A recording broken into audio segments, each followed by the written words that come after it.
Welcome back to the channel. I've been having a few issues with my Oxford heated grips.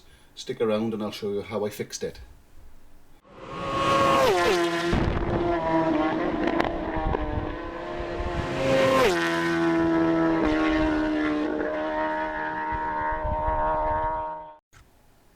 So what I found was when I was pressing the plus button, the display would come on, as you can see here, but it would almost immediately go out.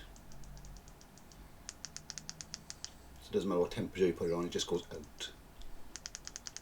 And the minus button doesn't work. If you hold it down, it does stay on, but as soon as you take your finger back off the button, it goes off again. So the first thing you need to do then is open it up. Now, sadly I've lost the footage of me opening it and cleaning it, but that's irrelevant.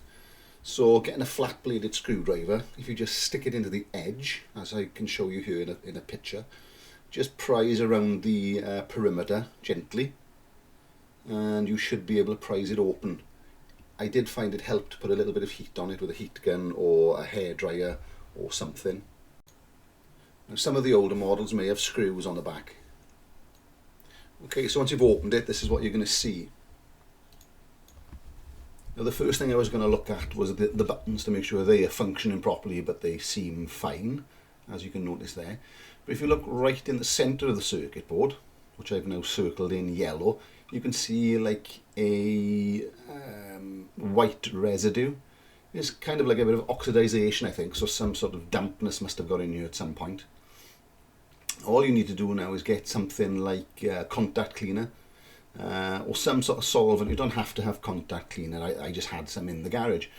But brake cleaner will do, probably a bit of white spirits will do, probably just even rubbing it over with a old toothbrush will do. I'd avoid using water on this, of course.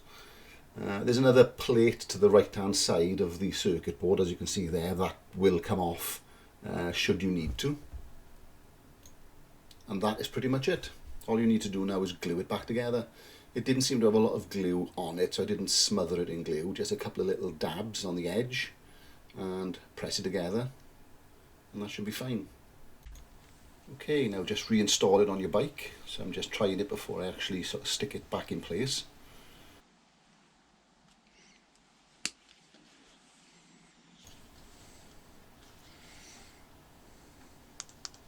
Okay, so that seems to be staying on. The minus button works. I'm very pleased with the results of that. I have seen some YouTube videos where people have had problems with their power saving light coming on as soon as the controller is put on. You might have a similar issue, you know, it might just be affecting it in a slightly different way. So if you like that video, please hit like, subscribe and share.